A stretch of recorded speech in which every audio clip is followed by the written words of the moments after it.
What's up, guys? Welcome back to the next episode of Sports Talk with Hawk. Today, we do mock draft picks 16 through 32. Honestly, I felt better about the first 15 picks than I do the entire rest of the first round. Not really sure how a lot of these teams are going to go. A couple of them, I would say, really should either trade back or trade up. But let's find out who should do what. Here we go.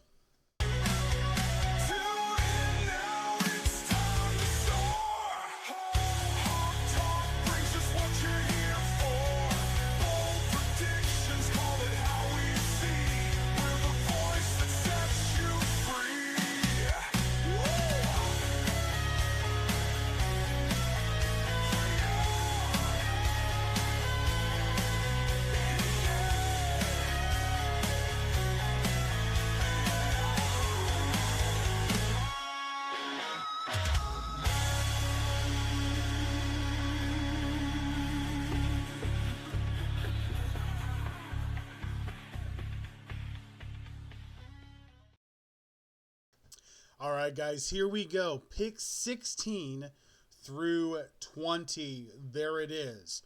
So, right up front, these first two picks, I believe, could actually be interchanged. Both of these teams could use another edge rusher. The Cardinals signed Josh Sweat from Philadelphia. Their secondary isn't completely ironed out. So for 16, I'm going to go Jahdae Barron. And this is because they did sign Josh Sweat. I think they're going to want to go with the secondary. They know they've got to win against the passing teams, which are now probably Seattle, a little bit more with Darnold. And then obviously the Rams with Stafford, Puka, Devontae Adams.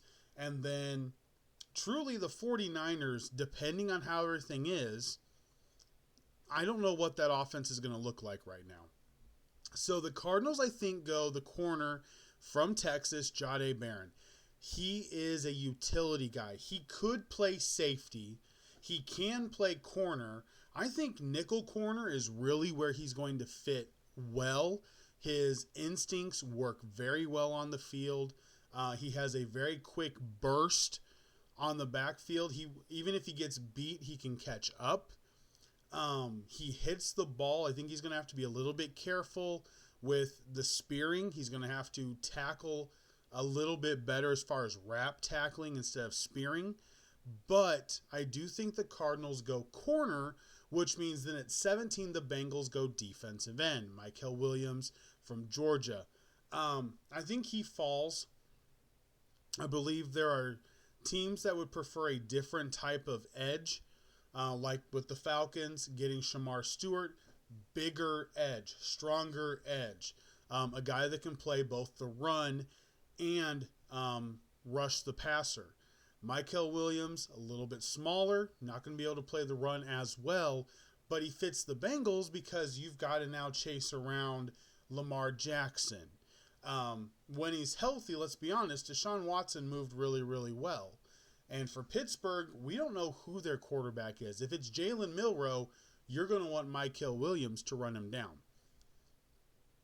Just saying. So I think these two teams I could easily swap because the Bengals need corner/safety help, and the Cardinals could choose to go another defensive end opposite of Josh Sweat. Absolutely could be the case. But I think this position helps both teams better with the current roster makeup. At 18, I'm going Jahad Campbell. Now, there's a lot of people, or I should say a lot of outside noises that think Jahad Campbell will go to the Colts. That's a complete possibility. If he does, then I think the Seahawks would then take Jalon Walker. But I think Jahad Campbell, if he's sitting here, fits Mike Macdonald's team. It fits how he wants to play. He comes from the Ravens, smart linebackers, guys that can move, guys that are utility knives. He needs guys that can be flexible in positions. They're missing that main guy He knows how important it is. Roquan Smith, Ray Lewis. So because of that, I think he drafts Jihad Campbell. I like Campbell in this spot to the Seahawks simply because I think he plugs a need for the next 8 years in that Seattle linebacking core. Veteran, smart guy, veteran college player, smart guy, can move around, utility. I like this pick for the Seahawks really well, especially to fit into that defense. The Buccaneers at 19, I believe, pick Mike Green, and this is they know they have to rush the passer to be able to win scenario. I think this is a absolute production over necessarily the pick. They're drafting Mike Green to be able to rush the quarterback, get sacks, get pressures, force fumbles. They know that's how they can win the division.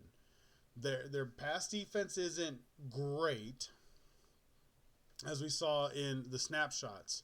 Their run defense was good, but they're really bad against the pass. I think adding Hassan Reddick, I don't know what it's going to look like with Hassan Reddick. He was basically out for a year.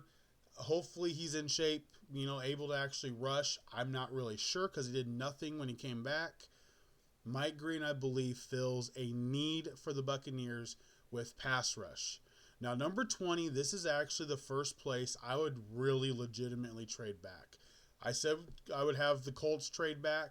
I would absolutely have the Broncos trade back here. I think getting more picks, getting a 4th round in 2026 would actually benefit the Broncos more in this position. They don't have a dire need.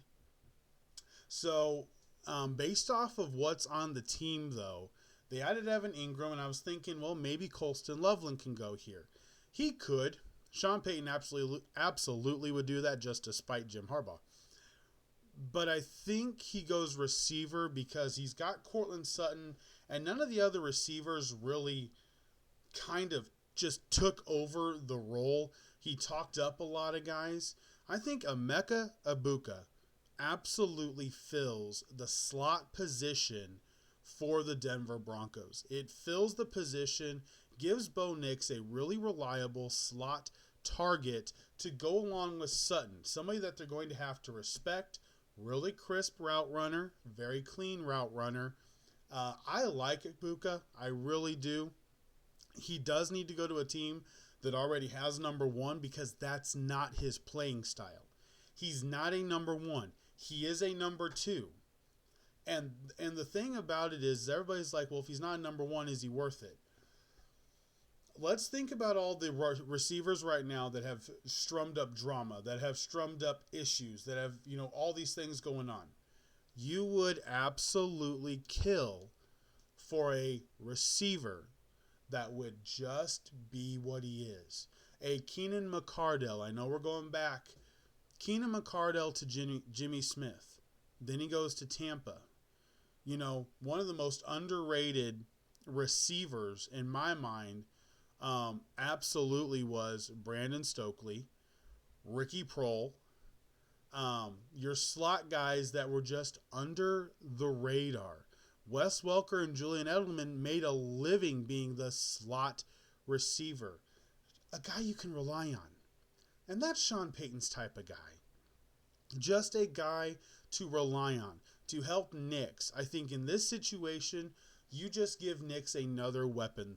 They could go running back. I think it's a little bit early for Caleb Johnson, which is why I would trade back. I'd pick Caleb Johnson if you traded with, let's say you make a really stupid move and you trade with the Kansas City Chiefs or the Eagles. You get that last pick of the first round and you get a pick next year. I would do that because they may want to come up and get somebody because they're trying to really, really win now. Broncos are still growing. Chiefs window is closing, and the Eagles know they've got to take advantage before cap really becomes an issue. Same position that the Lions are in. Eagles got their Super Bowl before the Lions did. All right, so that is 16 through 20. All right, next one we look at is going to be 21 through 25. Boom, there it is. All right, and first up, we got the Pittsburgh Steelers at 21.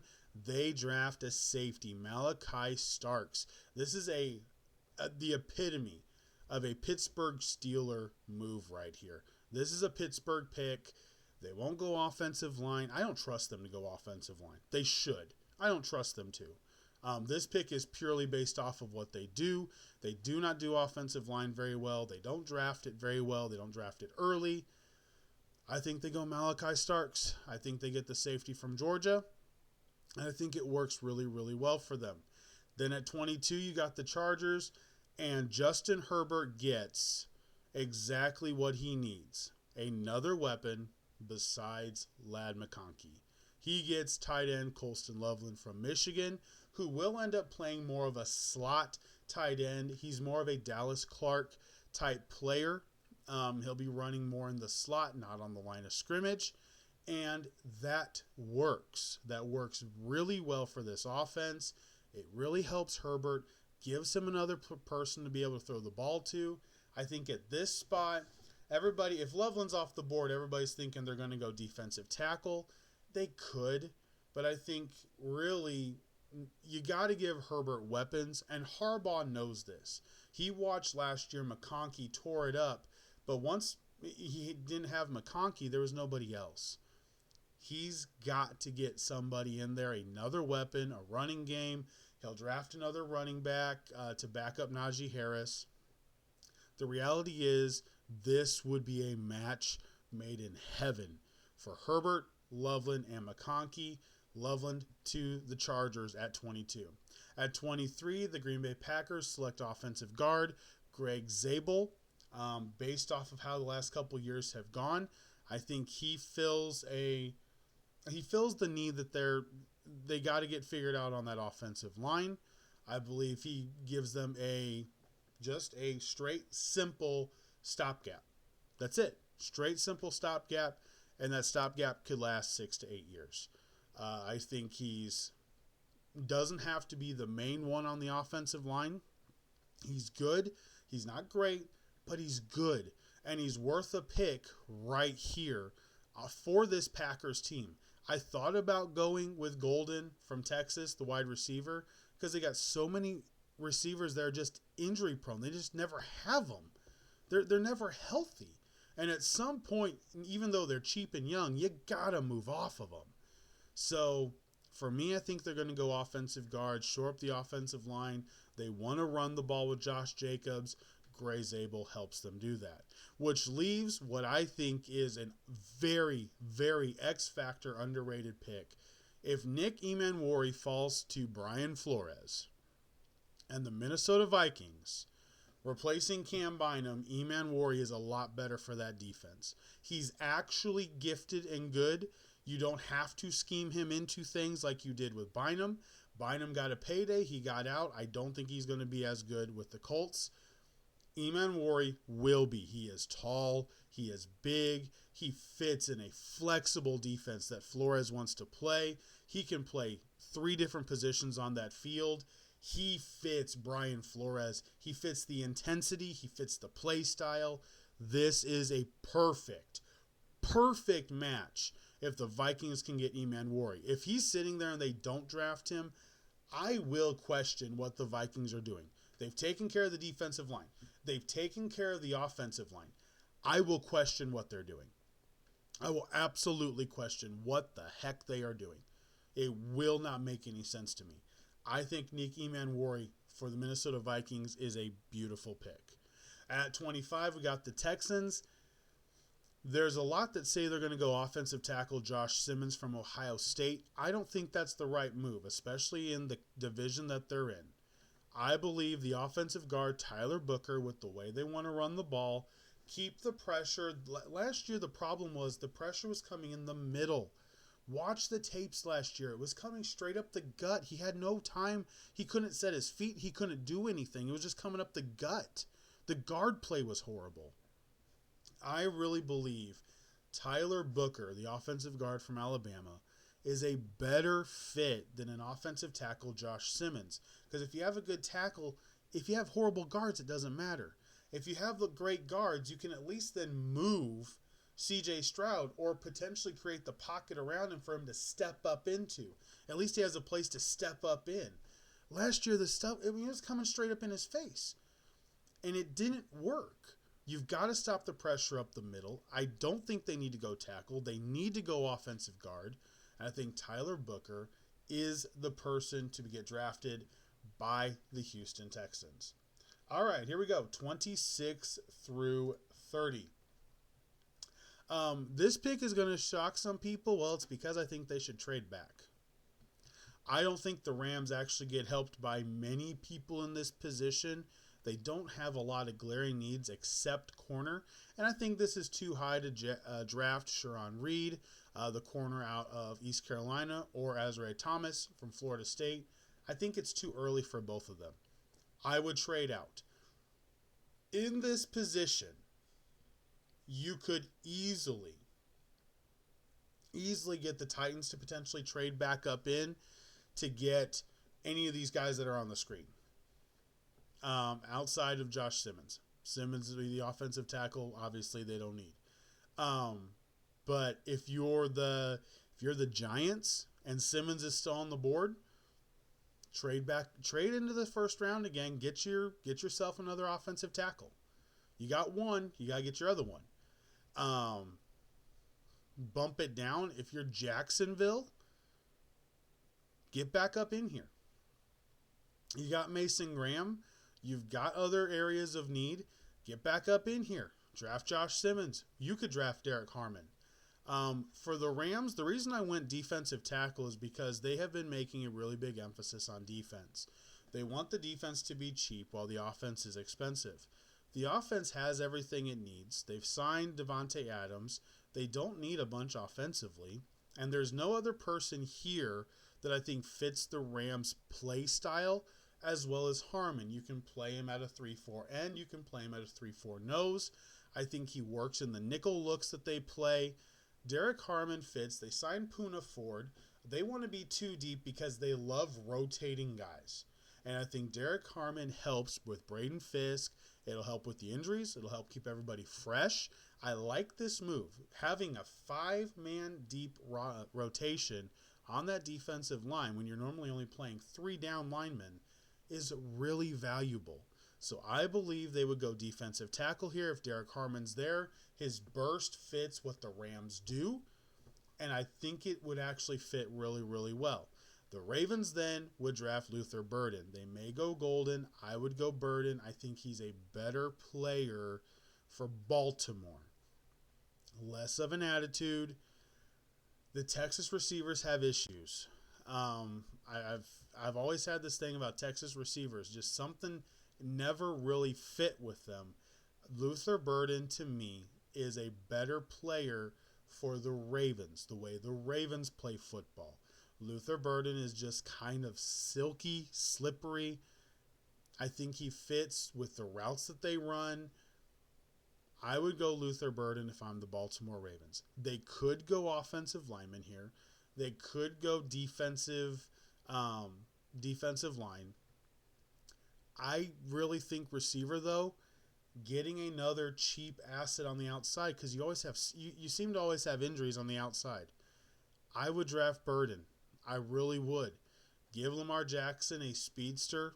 Bateman has been really useful for him. Zay Flowers.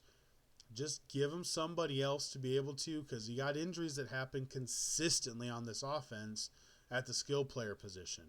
I would draft Luther Burden, which then leaves 28, James Pierce Jr., probably one of my favorite pairings then in the NFC North. Aiden Hutchinson, James Pierce Jr. from Tennessee. I believe that is a very formidable 2-edge rush game, and that really solidifies a need for the Lions. The Lions needed somebody else to complement Aiden Hutchinson. James Pierce Jr. does that. He complements what Aiden Hutchinson can do. I believe he fits really well into this defense. Kelvin Shepherd isn't going to change a ton from Aaron Glenn. They know they got to get better in this, the position style. They got to get better at corner. Not with corner, at corner. The scheme didn't really derail them. It was the injuries that derailed them. So I think James Pierce Jr. is a hands down, straight up pick at 28 that immediately helps the Lions looking at the future. Then the Commanders will then draft Josh Simmons because they do need an offensive line. They've got the quarterback. They need offensive line help that's cheap. And I think Josh Simmons fills a very valuable need. They easily could trade out here. Easily could trade out. They are a team that also, because they don't have a third round pick, they could trade out. And I don't think anybody would say anything if any of the other guys want to jump back in. If the Steelers want to jump in to get Milroe or Dart. If the Saints want to come up and get Dart or Milroe, this would be a spot I think that could potentially happen. Maybe even the Rams at 26. So 26, 29, 20th with the Broncos are definitely trade spots. Look for those picks specifically. I believe to be traded. That's when I think that third quarterback's going to start coming in play for the first round. 29, if the Commanders get a really good deal, I trade out. Get more draft capital. You can get a decent offensive lineman a little bit later in the draft. And I think you'll be just fine. Now the Buffalo Bills, defensive line help. Consistently when it comes down to the big games, they have lost on the defensive line. Not that the defensive line has failed. They've stopped the run. They've gotten decent pressure, but they don't get excellent pressure like the Eagles. Walter Nolan next to Ed Oliver would completely do a stop gap of the middle three linemen every single down. And I think this is a perfect pick. The defensive tackle out of Mississippi, big, strong, pair the two, let the edge rushers take care of the edge, stop the middle, stop the inside zone runs.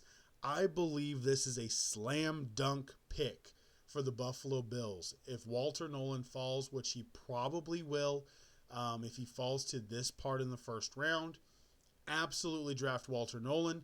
You need defensive line help. You need to get bigger. You need to have a bigger presence on that defensive line to beat these teams you're going to be going up against in the AFC now.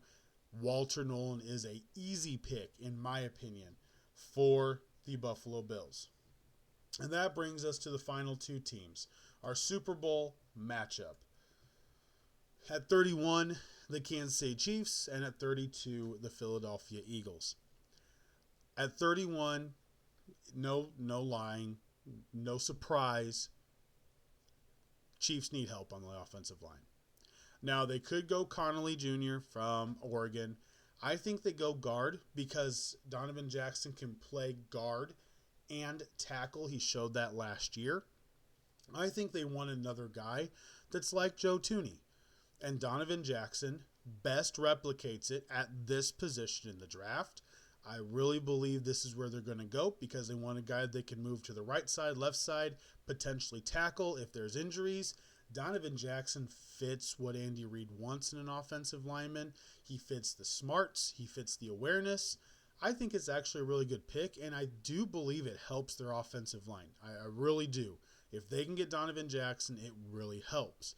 Which then, it helps because the Super Bowl champions would then get arguably the second or third biggest defensive tackle there is in this draft. An absolutely run-stuffing, burger-eating human being of a man, Kenneth Grant from Michigan. Mason Graham's teammate. There's many from Michigan that said Kenneth Grant actually has the higher ceiling in the NFL over Mason Graham. If Grant can get better at his quickness, if he can drop 10, 15 pounds and just get a little bit more agile. Many different things I have been reading about Kenneth Grant. Harbaugh and Jesse Minter actually thought that long-term, Grant will be the better defensive tackle long-term over Mason Graham. Mason Graham may be really, really, really good, and he'll move to great. Kenneth Grant can be good, and he can move to really great in their opinion. I like that draft pick. It's a Howie Roseman pick. They lost Milton Williams. They lost Josh Sweat. They got to retool the defensive line.